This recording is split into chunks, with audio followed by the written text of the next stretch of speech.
अब अभी आज पूरे देश से बेहद बड़ी और महत्वपूर्ण खबरें निकल कर आ रही है। चलिए फटाफट से ले चलते हैं आपको आज की सबसे पहली बड़ी खबर की तरफ। लेकिन उससे पहले इस वीडियो को बनाने में मुझे बहुत मेहनत लगती है और इस मेहनत के लिए वीडियो को आप पूरा जरूर देखें और वीडियो को एक लाइक भी कर दें। चलिए सबसे पहले आपको एक बार चीनी बीमारी से संक्रमित लोगों का आंकड़ा बता देते हैं। पिछले 24 घंटे में कोरोना के 54,735 नए मामले सामने आए हैं, जिसके बाद अब देश में 17,50,723 केसेस हो गए हैं। वहीं अब मरने वालों की संख्या 37,364 हो चुकी है, जो कि एक बेहद दुखद बात है। चलिए दोस्तों, बात करते हैं आज की सबसे पहली बड़ी खबर की। दहल गया देश, गृह मंत्री अमित शाह निकले कोरोना पॉजिटिव। जी हां दोस्तों, केंद्रीय गृह मंत्री अमित शाह कोरोना पॉजिटिव पाए गए हैं। उन्होंने ट्वीट करके इस बात की जानकारी दी। अमित शाह ने बताया कि डॉक्टर्स की सलाह पर वो अस्पताल में भर्ती हो गए हैं। अमित शाह ने अपने ट्विटर पर लिखा कि कोरोना की शुरुआती लक्षण दिखने पर मैंने टेस्ट करवाया और रिपोर्ट पॉजिटिव आई है। मेरी तबीयत ठीक है, परंतु डॉक्टर्स की सलाह पर मैं अस्पताल में भर्ती हो रहा हूँ। मेरा अनुरोध है कि आप में से जो भी लोग गत कुछ दिनों में मेरे संपर्क में आए हैं, कृपया स्वयं को आइसोलेट कर अपनी जांच करवाएं। दोस्तों, ये महामारी इतनी खतरनाक है जिससे देश के गृह मंत्री तक नहीं बच पाए हैं। हमारी भी आपसे यही सलाह है कि आप भी कोरोना को हल्के में ना लें और जितना हो सके घर पर ही रहें। साथ ही जानिए कोरोना को लेकर WHO ने दी ये बड़ी चेतावनी, कहा 10 सालों तक यही रहेगा कोरोना। जी हां दोस्तों, इस बैठक के बाद विश्व स्वास्थ्य संगठन ने वैश्विक स्तर पर कोविड-19 के खतरे को और ज्यादा निर्धारित किया है। कोरोना वायरस से दुनिया के लगभग 6,80,000 लोग अपनी जान गंवा चुके हैं और इस वायरस ने दुनिया के 1,80,00,000 से ज्यादा लोगों को अपनी चपेट में ले लिया है। विश्व स्वास्थ्य संगठन के प्रमुख टेड्रोस अधनॉम घेब्रेयेसस का कहना है कि इस महामारी का असर लंबे समय तक रहेगा। ऐसी महामारी 100 सालों में एक बार आती है, लेकिन दशकों तक इसका प्रभाव रहता है। कमेटी ने सभी देशों को चेताया है कि मौसमी इन्फ्लुएंजा या दूसरे वायरस से लड़ने के लिए खुद को और अपने देश को स्वास्थ्य प्रणाली को दुरुस्त रखें। और आपको बता दें कि कोरोना वायरस को अस्तित्व में आए हुए 7 महीने से ज्यादा हो चुके हैं, जिसको लेकर विश्व स्वास्थ्य संगठन ने एक चेतावनी जारी की और कहा कि कोरोना कम से कम 10 साल तक दुनिया में रहेगा। दोस्तों, आपको क्या लगता है कोरोना वायरस दुनिया से कब तक खत्म हो जाएगा? कमेंट में जरूर बताएं। और अब जानिए भारत नेपाल के बीच विवाद वाले इलाके लिपुलेख में चीन ने अपनी सेना को किया तैनात। दोस्तों, इतना कुछ होने के बाद भी शायद चीन को अभी भी अकल नहीं आई है। इस बार फिर चीन ने अपनी एक नई चाल को अंजाम दिया। अब चीन ने पीपल्स लिबरेशन आर्मी की एक बटालियन को उत्तराखंड में लिपुलेख के पास नजदीक में तैनात कर दिया है। इस मामले की जानकारी रखने वाले लोगों ने हिंदुस्तान टाइम्स को बताया कि यह लद्दाख क्षेत्र के बाहर लाइन LAC पर मौजूद उन ठिकानों में से एक है जहां पिछले कुछ सप्ताह से चाइनीज सैनिकों की आवाजाही दिखी है। एक तरफ चीन ने सैनिकों को पीछे हटा लेने का दावा किया तो भारतीय विदेश मंत्रालय ने कहा कि प्रक्रिया की शुरुआत जरूर हुई है, लेकिन काम अभी पूरा नहीं हुआ है। इसके साथ ही लद्दाख में भारतीय सेना के अधिकारियों ने नोटिस किया है कि पिछले इलाकों में चीनी सैनिकों की संख्या बढ़ रही है। वे इंफ्रास्ट्रक्चर तैयार करने में जुटे हैं। LAC पर दूसरी जगहों पर भी चीन अपनी मौजूदगी बढ़ा रहा है। भारत के टॉप सैनिक कमांडर ने कहा कि लिपुलेख पास, उत्तरी सिक्किम और अरुणाचल प्रदेश के कुछ हिस्सों में LAC पर चीनी सैनिकों का जमावड़ा 10 गुना तक बढ़ा है। आपको बता दें कि पिछले 45 साल में पहली बार दोनों देशों के सैनिकों में इस तरह की खूनी झड़प हुई। अधिकारियों ने बताया कि लिपुलेख पास पर चीनी सेना ने एक बटालियन को तैनात किया है, जिसमें करीब 1,000 सैनिक हैं। यह सीमा से कुछ ही दूरी पर है। एक दूसरे सैन्य अधिकारी ने कहा, यह सिग्नल है कि चीनी सैनिक तैयार हैं। उन्होंने कहा कि भारत ने चीनी सैनिकों के बराबर संख्या बढ़ा दी है और नेपाल पर भी नजर रखी जा रही है। दोस्तों, ऐसी स्थिति में चाइना का साथ दे रहे गद्दार नेपाल के साथ भारत को क्या करना चाहिए? कमेंट में बताएं। और अब जानिए, नोटबंदी की तरह मोदी सरकार की नजर अब आपके घरों में रखे है सोने पर।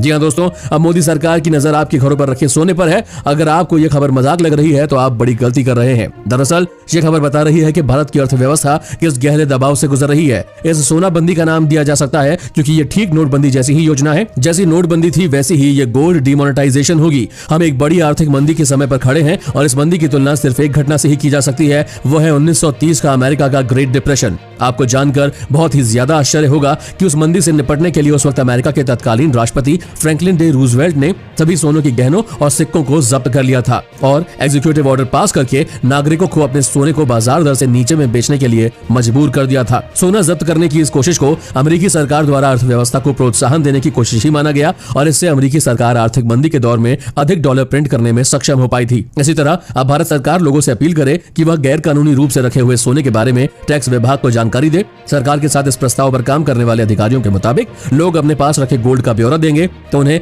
कानूनी रूप से सोने का एक हिस्सा सरकार के पास कुछ वक्त के लिए रखना होगा। दोस्तों, अगर देश को बचाने के लिए सरकार आपसे मदद मांगती है तो आप सहयोग करेंगे या नहीं? कमेंट में बताएं।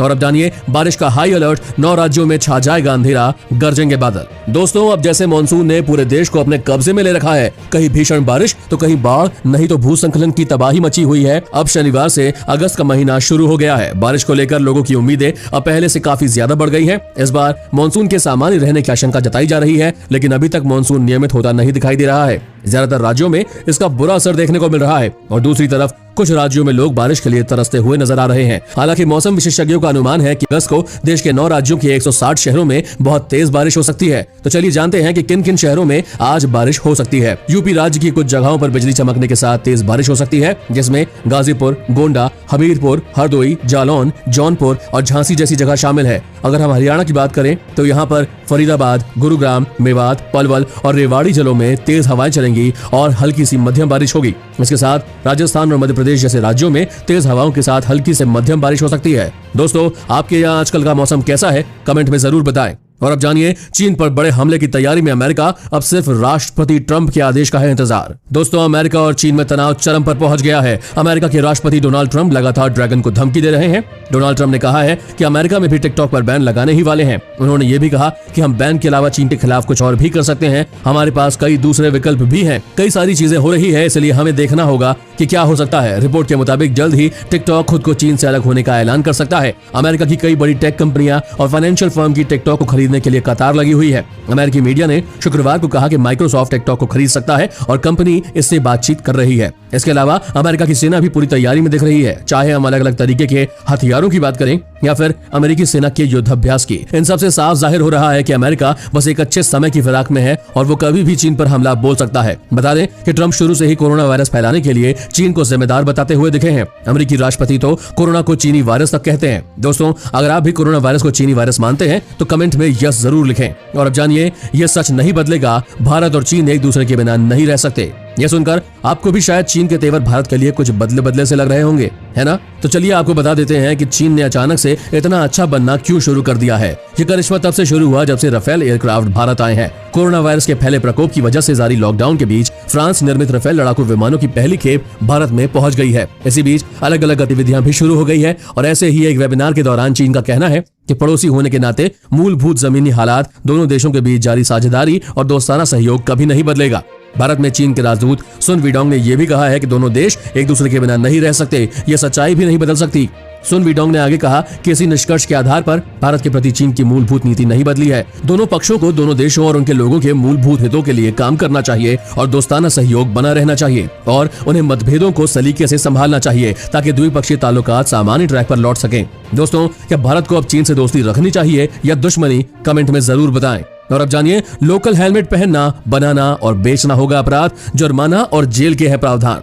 जी हाँ दोस्तों, अब एक और नया कानून आ गया है उन लोगों के लिए जो दोपहिया वाहन बड़े ही शौक से चलाते हैं। जी हाँ दोस्तों, अब केंद्र सरकार दोपहिया सवारों के लिए एक नया कानून लागू करने जा रही है, जिसके तहत सिर्फ ब्रांडेड हेलमेट पहनने, उत्पादन व बिक्री सुनिश्चित की जाएगी। नए कानून के मुताबिक लोकल हेलमेट पहनकर बाहर निकलने पर 1000 रुपए का जुर्माना भरना होगा। साथ ही लोकल हेलमेट उत्पादन करने वाले निर्माताओं पर 2 लाख रुपए का जुर्माना व जेल का प्रावधान किया जाएगा। बता दें कि देश भर में हर रोज 28 बाइक सवारों की जान हेलमेट की वजह से होती है। देश भर में अधिकतर सड़क हादसों में लोकल हेलमेट अथवा बिना हेलमेट के चलते लोगों को जान गंवानी पड़ती है और सड़क परिवहन व राजमार्ग मंत्रालय ने बाइक सवारों को सुरक्षित हेलमेट मुहैया कराने के लिए पहली बार इसे भारतीय मानक ब्यूरो की सूची में शामिल किया है। नए नियम के तहत हेलमेट निर्माण करने वाली कंपनियों को भी बिक्री से पहले BSI से प्रमाणित करना आवश्यक होगा। केंद्र की तरफ से राज्य सरकारों के प्रवर्तन विभाग को भी इसका अधिकार दिया जाएगा कि वे लोकल हेलमेट की बिक्री व उत्पादन पर रोक लगाने के लिए समय समय पर जांच करें। दोस्तों आपके पास कितने रुपए वाला हेलमेट है, कमेंट में जरूर बताएं। और अब जानिए 1 सितंबर से खुल सकते हैं स्कूल। पहले टीचर्स के होंगे कोरोना टेस्ट, फिर इन नियमों के साथ शुरू होगी क्लासेस।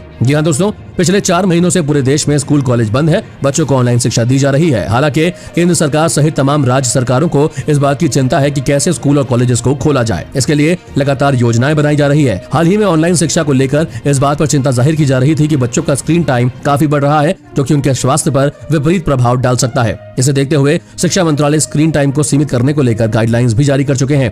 खैर, स्कूल खोले जाने की मुहिम में असम सरकार ने बड़ा फैसला किया है। सरकार ने 1 सितंबर से स्कूलों को खोले जाने को लेकर शुरुआती योजना बना ली है। हालांकि अंतिम फैसला केंद्र सरकार और शिक्षा मंत्री के निर्देशों के अनुसार होगा। एक प्रेस कॉन्फ्रेंस को संबोधित करते हुए मंत्री जी ने कहा कि स्कूल के सभी टीचर्स और एम्प्लॉइज को अपना टेस्ट करवाना होगा और शिक्षा तथा स्वास्थ्य विभाग टेस्ट को लेकर आपस में कोऑर्डिनेट करेंगे। टेस्ट 23 से 30 अगस्त के बीच करवाया जाएगा। उन्होंने आगे कहा कि हमने स्कूलों को खोले जाने का शुरुआती प्लान बना लिया है, लेकिन इस बारे में अभी भी पेरेंट्स और अन्य लोगों से बातचीत की जाएगी और केंद्र सरकार के निर्देशों के अनुसार ही इसे लागू किया जाएगा। उन्होंने कहा कि चौथी कक्षा तक के छात्रों के लिए स्कूलों को बंद ही रखा जाएगा और 5वीं से 8वीं कक्षा तक के छात्रों के लिए स्कूल ओपन स्पेस में चलाए जाएंगे। क्लासेस को 15 छात्रों के सेक्शन में बांटा जाएगा और केवल इतने बच्चे ही एक बार में क्लासेस अटेंड कर पाएंगे। दोस्तों, आपके हिसाब से स्कूलों को कब से खुलना चाहिए, कमेंट में लिखकर बताएं। और अब जानिए, जानबूझकर टैक्स चोरी करने वाले हो जाएं सावधान, हो सकती है 7 साल की कैद। जानिए क्या है इनकम टैक्स का रूल। दोस्तों, ये खबर उन लोगों के लिए है जो हमेशा टैक्स देने से बचते आए हैं, तो उनको हम बता दें कि टैक्स चोरी एक बहुत बड़ा क्राइम है। आयकर विभाग के नियमों के तहत टैक्स चोरी करने वालों के खिलाफ कठोर सजा का प्रावधान है। यदि कोई व्यक्ति किसी भी प्रकार के टैक्स, जुर्माने या ब्याज को कम करने या गिरवी रखने या अपने आय की रिपोर्ट करने में किसी भी तरीके से धोखाधड़ी का प्रयास करता है तो उसे कम से कम 3 महीने से लेकर 7 साल तक के सलाखों के पीछे रहना पड़ेगा। इसके अलावा आपको जुर्माना भी भरना पड़ेगा। आयकर विभाग की धारा 276C के तहत अगर कोई शख्स 25 लाख रुपए से ज्यादा का टैक्स छुपाने की कोशिश करता है तो उसे सजा के तौर पर न्यूनतम 6 महीने की जेल हो सकती है, करदाता को न्यूनतम 3 महीने की जेल हो सकती है और अधिकतम 2 साल तक की हो सकती है। तो दोस्तों, जो अब टैक्स छुपाने की कोशिश करेगा तो उसे जेल में जाना पड़ सकता है। हालांकि आयकर विभाग के नियमों के मुताबिक किसी भी व्यक्ति को उसकी सफाई का मौका दिए बिना उस पर किसी भी तरह का जुर्माना, अभियोजन या फिर कोई अन्य सजा नहीं दी जा सकती। और अब जानिए, उत्तर कोरिया के तानाशाह का नया नियम, मास्क नहीं पहनने पर मिलेगी ये गंभीर सजा। दोस्तों, कोरोना के बढ़ते प्रकोप को देखते हुए जहां अमेरिकी राष्ट्रपति डोनाल्ड ट्रंप मास्क में नजर आने लगे हैं, वहीं उत्तर कोरिया के तानाशाह किम जोंग उन भी घबरा गए हैं। यही वजह है कि उन्होंने मास्क नहीं पहनने वालों के खिलाफ कड़ी सजा का ऐलान किया है।